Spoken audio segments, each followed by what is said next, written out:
मंगलम भगवान वीरो मंगलम गौतमो गणी मंगलम कुंद कुंदाद्यो जैन धर्मोस्तु मंगलम सर्वमंगल मांगल्यम सर्वकल्याणकारकम प्रधानम सर्वधर्माणां जयनं जयतु शासनं जयनं जयतु शासनं जयनं जयतु शासनं सिद्धि जयप्रसिद्धि चौव्याराणा फलं पत्ते वंदिता अरहन्ते बोचम आराहणा कमसो।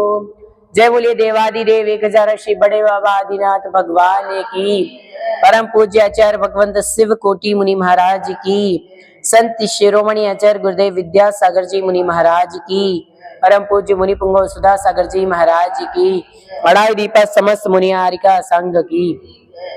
चर्चा चल रही थी, आचार्य शिवकोटि महाराज बता रहे थे कि जो दिगंबर मुनिराज हैं उनको 6 आवश्यकों का पालन करना होता है। अब 6 आवश्यक कौन कौन से? तो सबसे पहले कहा था उन्होंने सामायिक, तो सामायिक की चर्चा हमने कर ली थी। अब सामायिक के बाद उन्होंने कहा चतुर्विंशति स्तव। हाँ, स्तुति वही है चतुर्विंशति अर्थात 24 तीर्थंकर भगवान का स्तवन अर्थात स्तुति करना। तो इस भारत में हुए वृषभ आदि 24 तीर्थंकर के जिनवरत्व आदि गुणों के ज्ञान और श्रद्धान पूर्वक 24 स्तवनों को पढ़ना 9 आगम भाव चतुर्विंशति स्तवन है, अर्थात 24 भगवान की स्तुति पढ़ना। मुनिराज जितनी भी भक्तियां होती हैं वो भक्तियां पढ़ते हैं, भगवान की स्तुति करते हैं, 24 भगवान की स्तुति करते हैं। और फिर आगे आचार्य भगवंत बतलाते हैं रत्नत्रय से सहित आचार्य उपाध्याय प्रवर्तक स्तवर मुनियों के गुणातिशय को ज्ञान कर श्रद्धा पूर्वक अभ्युत्थान का प्रयोग के भेद से 2 प्रकार की विनय में प्रवृत्ति को वंदना कहते हैं। वंदना अर्थात जो आचार्य परमेष्ठी हैं उनकी वंदना करना, जो अन्य मुनिराज है उनकी वंदना करना, समझ गए? ये वंदना कहलाता है। उन अभ्युत्थान विनय और प्रयोग विनय के अनेक भेद हैं कि किसको किसका कब कितनी बार करना चाहिए। शंका, अभ्युत्थान का उपदेश किसने दिया है और किस फल के उद्देश्य से करना चाहिए। समाधान, सब जिन देवों ने कर्म भूमि में सदा प्रथम ही कर्तव्य रूप से विनय का उपदेश दिया है। विनय से मान कषाय का विनाश होता है। देखो कितनी बड़ी बात कह रहे हैं। हाँ, अभ्युत्थान का उपदेश किसने दिया अर्थात हमारे कल्याण का उपदेश किसने दिया, आत्मा के उत्थान का उपदेश किसने दिया। तो कहा सदा सदा से जो भूमियां होती हैं, कर्म भूमियां होती हैं, उनमें जो प्रथम तीर्थंकर भगवान होते हैं वही इसका क्या करते आए हैं, उपदेश देते आए। और वो उपदेश देते हैं क्यों? ताकि जो हमारे अंदर मान कषाय है वो मान कषाय का क्या हो, विनाश हो। आपको याद होगा जब भगवान महावीर स्वामी समूह शरण में 65 दिनों तक बैठे रहे तो उनके कोई गढ़धर ही नहीं था, गौतम बुद्धि गढ़धर बने। और आपको पता होगा इंद्रभूति गौतम बहुत बड़े क्या थे, ब्राह्मण थे। उनके मान, हाँ, तो उनके मान कषाय थे। 500 ब्राह्मण उनके साथ में थे। अब आपको मालूम है तो क्या किया उन्होंने, उनसे प्रश्न पूछा त्रैकाल्यम द्रव्य सटकम नवपद सहितम जीव सटकाय लेस्या पंचान्य चास्तिकाया व्रत समिति गति ज्ञान चारित्र भेदा इत्ते तन्मोक्ष मूलम त्रिभुवन सहितै प्रोक्त मरहत प्रदेशै प्रत्येति श्रद्धाति स्पर्शति च मतिमान यह सवै शुद्ध दृष्टि। उनसे ये प्रश्न पूछा तो उनको इसका उत्तर नहीं आया। फिर उन्होंने कहा जब इसका उत्तर मैं नहीं दे सकता तो कौन है इस संसार में जो उत्तर देगा।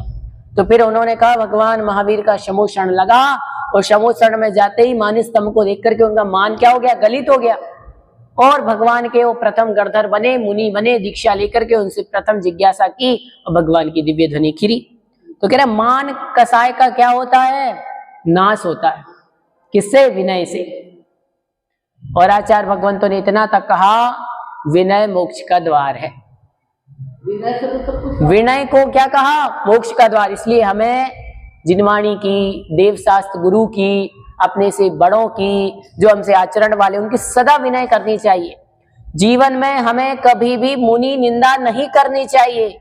आपको यदि ये भी मालूम है कि आज संसार में अनेक प्रकार के मुनि आडंबर रखे हुए हैं, ये रखे हुए हैं, तो हम क्यों उनके बारे में कुछ कहें? ऐसा भी तो हो सकता है कि कल के दिन उनके भाव परिवर्तित हो जाए और वो अपना स्थितिकरण कर लें और आगे धर्म मार्ग में बढ़ जाए, और हम सदा उनके प्रति अपने मन में ऐसे ही भाव रखें। हाँ, इसीलिए हमें कभी भी कुछ भी हो, किसी का नाम नहीं लेना, किसी की बुराई नहीं करना, किसी की निंदा नहीं करना। आप तो जो 28 मूल गुणों के धारी निगंबर मुनिराज है, उनकी आराधना करो ना। आप दुनिया का लोटा नहीं छान सकते, याद रखना। आचार्य भगवंतों ने कहा है, अपना कल्याण कर लो, उतना ही बहुत है। इस संसार में मनुष्य पर्याय हमें इसलिए नहीं मिली हुई है कि आप सबको समझाते रहें। आपको पहले इसलिए मिली है कि आप अपना कल्याण करें। आप अपना कल्याण करेंगे तो दूसरे आपसे स्वयं प्रेरित होंगे। आचार्य भगवंत गुरुदेव विद्यासागर जी महाराज स्वयं मोक्ष मार्ग पर निकले, और जब मोक्ष मार्ग पर निकले तो वो घर से पकड़ पकड़ करके नहीं लाए। जो उनके साथ आता गया, जो भव्य जीव थे, जो उनकी चरण में आया, तो उन्होंने उसको शरण दी और शरण बना के उनको मुनि बना दिया, कल्याण कर दिया उनका। समझ रहे हैं आप लोग?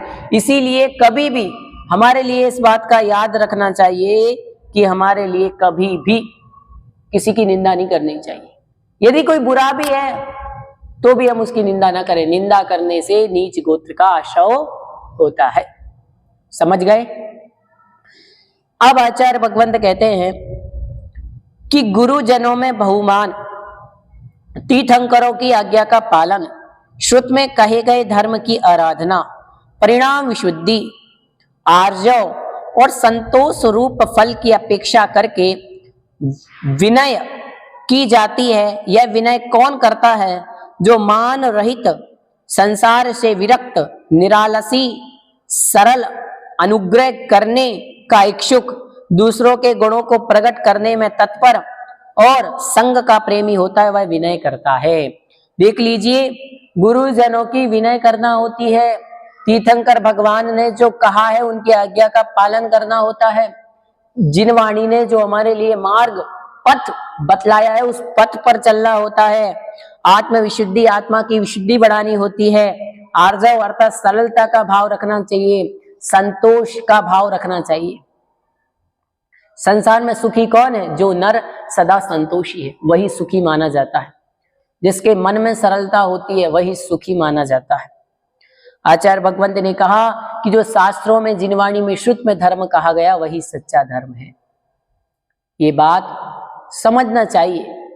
यह उपदेश दिया जा रहा है कि आपको जो जिनवाणी में कहा, तीर्थंकर भगवान ने कहा, गुरुजनों ने कहा, ये आपको विनय के लिए क्या है? आवश्यक है। उसके बाद कह रहे हैं कि विनय कौन कर सकता है? सबसे पहले तो जो मान रहित हो, फिर जो संसार से विरक्त हो, फिर निरालसी, जो आलस से रहित हो। ऐसा नहीं हो भैया स्वाध्याय का टाइम हो रहा, हम तो सो रहे हैं भैया, हम नहीं करेंगे स्वाध्याय, हमें तो आज आलस आ रहा है, आज हम पढ़ने नहीं जाएंगे, आज तो सुबह बहुत ठंडी हो रही और ठंडी में कौन नहाए भैया, हम तो नहीं जाएंगे मंदिर, हम तो आज मंदिर नहीं जाएंगे, हम तो कितने बजे जाएंगे? 10 बजे जाएंगे, 11 बजे जाएंगे, 12 बजे। हाँ, वो बात अलग है कि आपका स्वास्थ्य ठीक नहीं है तो आप नहीं जा रहे, आपने दवाई ले ली, आपने कुछ ले ली, तब ठीक है। और मान लो आप करो, अरे यार कौन जाए, हम तो नहीं जाएंगे मंदिर, हम तो शाम को भी नहीं जाएंगे, आज तो बहुत गर्मी है, आज तो बहुत बारिश है, आज तो बहुत ठंडी है, तो ऐसे आलस करना विनय गुण वाले की पहचान नहीं है। ये आचार्य भगवंत कह रहे हैं। और आगे कहते हैं कि असंयमी और संयमा संयमी तथा पार्श्वस्थ आदि 5 प्रकार के भ्रष्ट मुनियों के सम्मान में उठना नहीं चाहिए। कितनी बड़ी बात कह रहे हैं। जो भ्रष्ट मुनि है उनके सम्मान में उठना नहीं चाहिए। जो रत्नत्रय और तप में नित्य तत्पर रहते हैं उनके प्रति उठना चाहिए। बस किनके सम्मान में? जो भ्रष्ट मुनि है, जिनके रत्नत्रय नहीं है, जिनके सम्यक दर्शन, सम्यक ज्ञान, सम्यक चारित्र नहीं है। क्या नहीं नहीं, वो देखो भ्रष्ट में, फिर वो मुनि नहीं है, समझ लो आप। जो दिगंबर मुनि 28 मूल गुण के धारी कहे गए हैं वो मुनि नहीं है। आप एक बात याद रखिए, मात्र हाथ में पिच्छी और कमंडल दिगंबर होना ये आगम के अनुसार मुनि नहीं है। मुनि होने के लिए अहिंसा महाव्रत, सत्य महाव्रत, अचौर्य महाव्रत, ब्रह्मचर्य महाव्रत और अपरिग्रह महाव्रत, 5 समितियां, गुप्तियां, पंचेंद्रिय विजय, 6 आवश्यक, मुनिराज के 7 शेष गुण, ये सभी आवश्यक है। समझ रहे आप, ये सभी आवश्यक है। आप देखें कि कोई मुनिराज एसी कूलर रखे हुए हैं, बैंक में उनका अकाउंट खुला है, पैसे आदि हाथ से लेते हैं, हाथ से रखते हैं, मोबाइल रखते हैं, अपने हाथों से मोबाइल चलाते हैं, लैपटॉप चलाते हैं, समझ रहे हो आप। कह करके भोजन बनवाते हैं, भैया आज ये सब्जी बनाना, हमें गर्म भोजन बनाना। उनका बहुत सारा सामान है, परिग्रह आदि है, 4-4, 5-5 गाड़ियां चलती हैं, गाड़ियों में उनका सामान है। तो ऐसा नहीं होता है जी, समझ रहे हो। तो वो कौन कहलाएंगे? वो आगमोक्त मुनि नहीं कहलाएंगे। वो आप और हम उनको कहते भैया हमसे तो अच्छे हैं। ये आपकी और हमारी भाषा है, लेकिन आगम तो उनके लिए यही कहता है भैया कि उनके सामने हमें उठना। मुनिराज के लिए कह रहे, आपके लिए भी कह रहा है ये बात, लेकिन अपने पे भी लागू होती है। मुनिराज की चर्चा चल रही तो मुनिराज को कह रहे कि हे मुनि, यदि आपके सामने कोई भ्रष्ट मुनि आ जाए तो फिर तुम उनके सामने खड़े नहीं होना, उनकी विनय नहीं करना, समझ रहे हो। ऐसा आचार्य भगवंत ने कहा। जो सुखशील साधु है उनके सम्मान में उठना कर्म बंध का कारण है। सुन लीजिए, जो साधु सुख के लिए बने हैं, भैया अच्छा अच्छा भोजन करना है, हम तो उसके लिए बने हुए हैं, उनको चर्या से कोई मतलब नहीं है, मात्र अपने सुख की, संसार के इनकी, याद रखना वो साधु साधु नहीं। ऐसे तो संसार में आप कई लोग देखते हैं, कितने अनेक प्रकार के साधु हैं। कोई एक पैर पे खड़े होकर तपस्या करते हैं, समझ रहे हो आप, कोई कांटों पे लेटे रहते हैं, कोई अनेक अनेक प्रकार के हैं, उनको भी साधु कहा जाता है। तो ऐसा नहीं होता। साधु का लक्षण क्या कहा?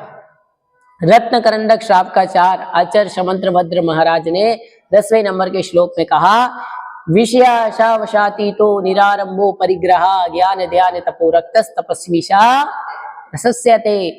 जो कैसे हैं? विषयों की आशा से रहित हैं, निरारंभ आरंभ से रहित है, निरारंभो परिग्रह, और परिग्रह से भी रहित है, अपरिग्रही है, ज्ञान ध्यान तप में लीन है, वही सच्चे दिगंबर मुनिराज हैं। और उन मुनिराज के प्रति हमें क्या करना चाहिए? नमस्कार का, वंदना का भाव रखना चाहिए,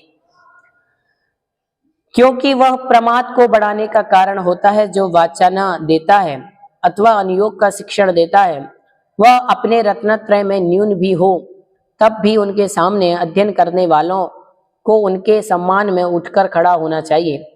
वस्ती से, काय भूमि से, भिक्षा से, जिन मंदिर से, गुरु के पास से, ग्रामांतर से आने का समय उठना चाहिए। जब जब गुरुजन निकलते हैं अथवा निकलकर प्रवेश करते हैं तब तक अभ्युत्थान करना चाहिए। इस प्रकार आगम से अन्य भी जानना चाहिए। आपके लिए जब जब भी मुनिराज कोई आते हैं और उनका आचरण अच्छा है, सम्यक दर्शन, सम्यक ज्ञान, सम्यक चारित्र के धारी है, और आपने सोचा रहे इन मुनिराज को तो ज्यादा शास्त्रों का ज्ञान नहीं है, लेकिन ये चर्या का पालन करते रहे, उनके सामने आपको अष्टांग नमस्कार करना चाहिए।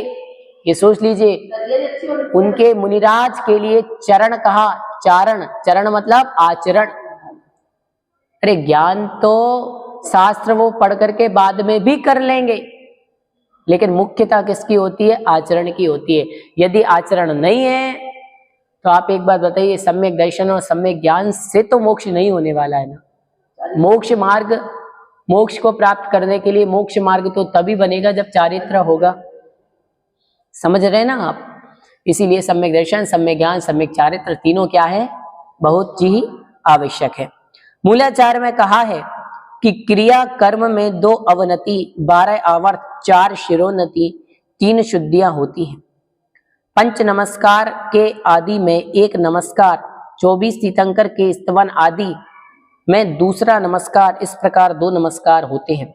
पंच नमस्कार का उच्चारण करने के प्रारंभ में मन वचन काय के संयमन रूप 3 शुभोपयोग के सूचक 3 आवर्त होते हैं।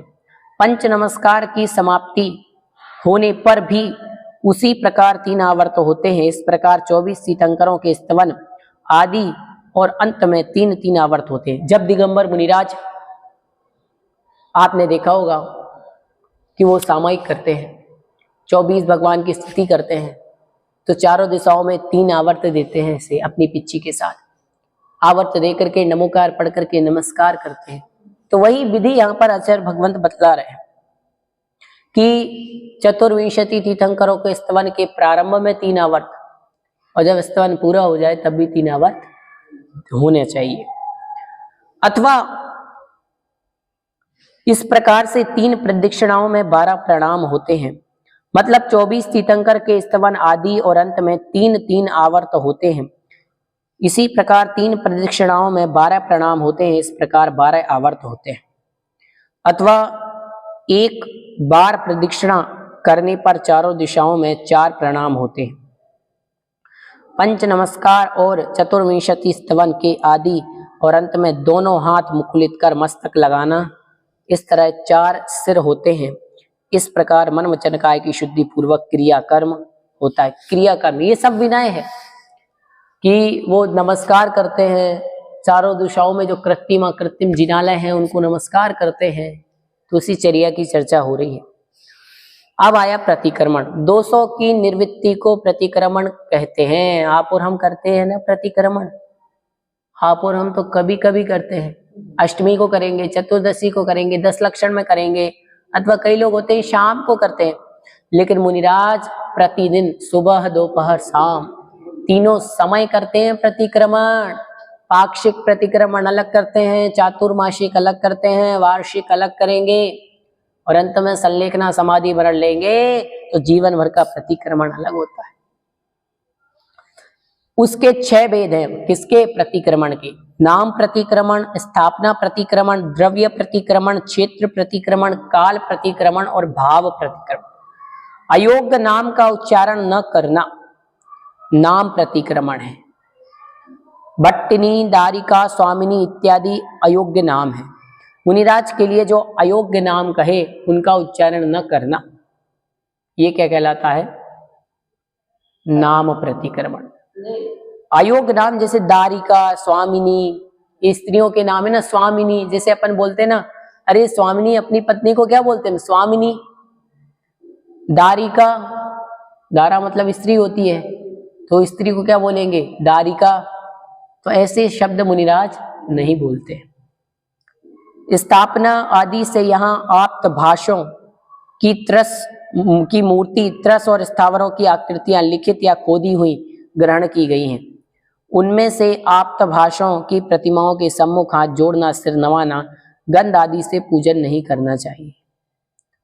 कह रहे हैं सिर नवाना और गंध आदि से, जो आपने देखा होगा त्रस आदि की जो मूर्तियां आदि बनी रहती हैं, तो उनकी पूजा पाठ नहीं होती है। केवल त्रस आदि जीवों की बनी रहती है, पत्थरों में, इनमें त्रस जीव की 2 इंद्रिय की, 3 इंद्रिय की, 4 इंद्रिय की, 5 इंद्रिय की, या किसी देवी की मूर्ति पत्थर में उकेरी हुई है, किसी की भी हो सकती है। तो उनकी आकृतियां लिखित या खोदी हुई ग्रहण की गई, तो उनमें आप्त भाषों की प्रतिमाओं के सम्मुख हाथ जोड़ना, सिर नमाना, गंध आदि से पूजन करना नहीं चाहिए। इस प्रकार करने से स्थापना का परिहार हो जाता है। यह स्थापना प्रतिक्रमण है। त्रस, स्थावर आदि प्रतिमाओं का नष्ट न करना, तोड़ना फोड़ना आदि न करना स्थापना प्रतिक्रमण है। मकान, खेत आदि प्रकार की परिग्रहों का उद्गमन और उत्पादन और ऐष्णा दोनों से दूषित वसतिकाओं का, उपकरणों का और भिक्षाओं का, अयोग्य आहार आदि का और तृष्णा और मद के तथा संक्लेश के कारण उन द्रव्यों का त्याग द्रव्य प्रतिक्रमण है। जल, कीचड़, त्रस, स्थावर जीवों से भरे क्षेत्र में आने जाने का त्याग क्षेत्र प्रतिक्रमण है। ऐसे क्षेत्र में ज्ञान और तप से वृद्ध मुनिगण नहीं रहते, इसलिए उनमें रहना वर्जित है। रात, तीनों संध्या, स्वाध्याय, 60 आवश्यकों के काल में गमन आगमन आदि व्यापार न करना काल प्रतिक्रमण है।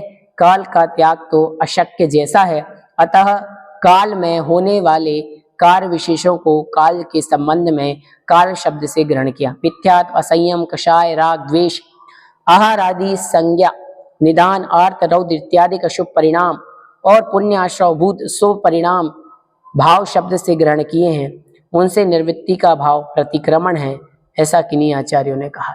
आचार्य भगवंत कहते हैं कि हमारे मन में मिथ्यात्व, संयम आदि के भाव नहीं आने चाहिए, आर्त और रौद्र ध्यान नहीं आना चाहिए, और तो और मन में ये भी नहीं आना चाहिए कि मेरे लिए पुण्य ही पुण्य का बंध हो।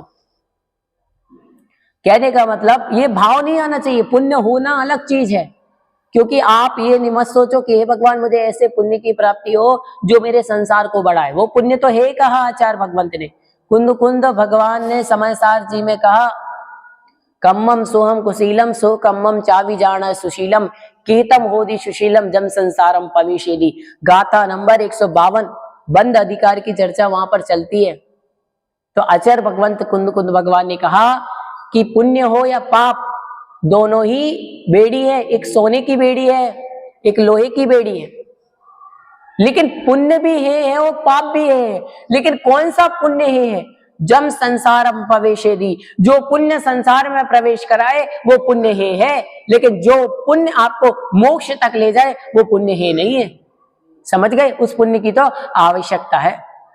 इसीलिए कौन सा पुण्य है? वह पुण्य है जो पुण्य हमारे लिए संसार में प्रवेश कराए। आचार्य कुंद कुंद स्वामी महाराज ने समय सार ग्रंथादिराज में गाथा नंबर 152 में ये प्रमाण दिया है।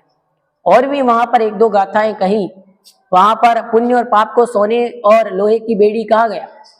तो बंधना तो है ही, वो बंध ही रहे हम।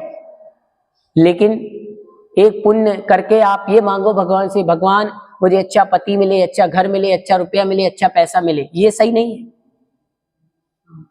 ये नहीं मांगना हमें मांगना ही नहीं है। दान देते हुए ये मत मांगना कि हमें संपत्ति मिले। इसीलिए जो पुण्य करके संसार को मांगता है वो पुण्य है, और जो पुण्य आपको संसार में प्रवेश कराए वो पुण्य है। जो पुण्य आपको अभ्युदय मोक्ष सुख दिलाने वाला वो पुण्य है नहीं। यदि ऐसा कहेंगे तो तीर्थंकर प्रकृति, जो पुण्य प्रकृति है, तीर्थंकर प्रकृति कौन सी प्रकृति है?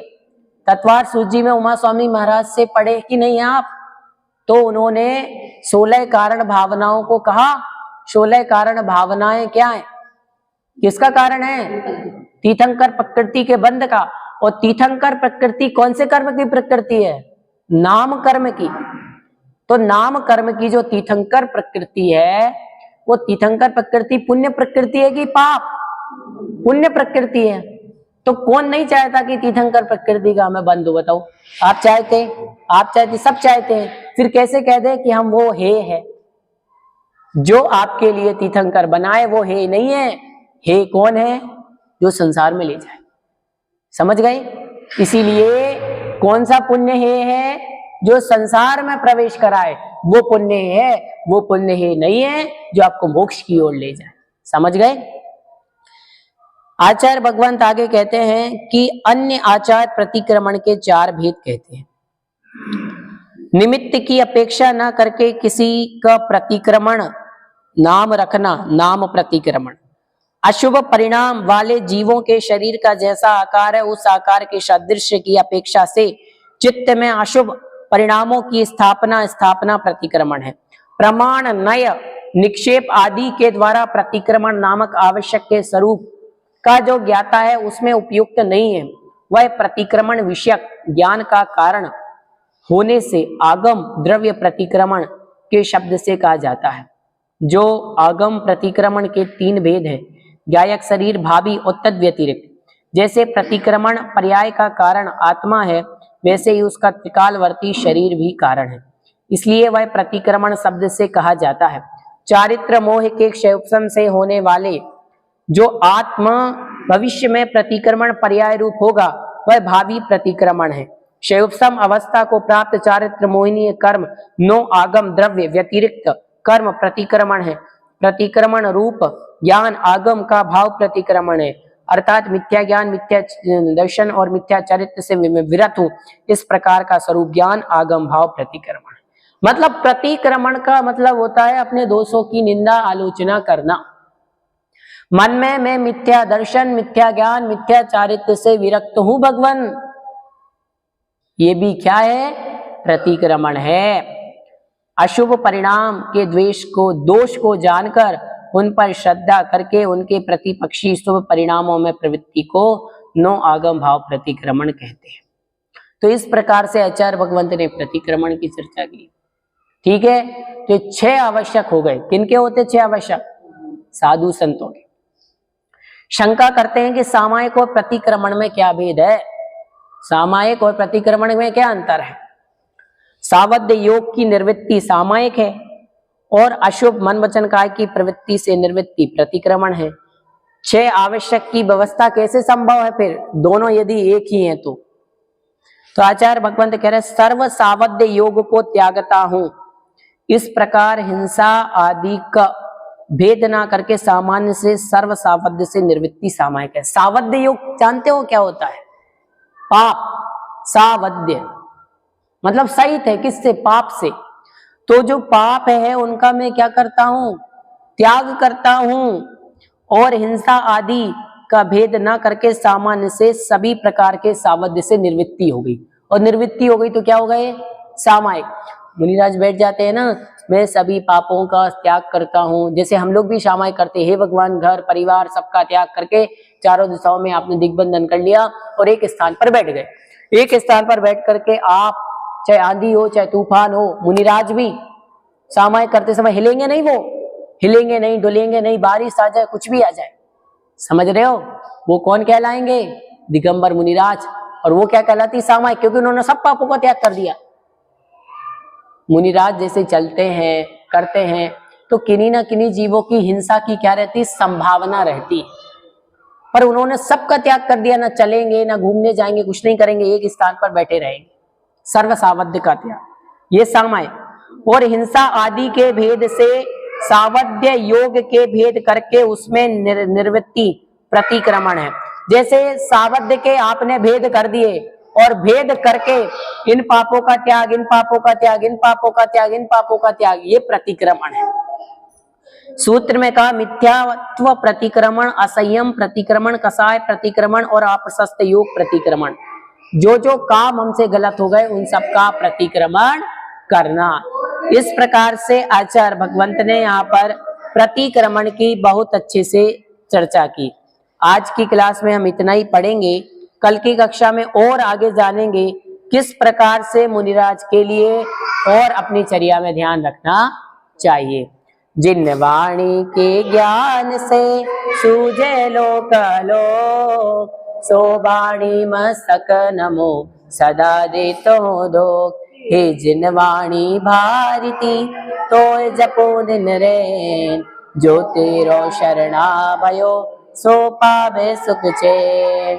देव बजो अरिहंत को गुरु सेवा निर्ग्रहण, दया धर्म पालो सदा। नमोस्तु भगवन्।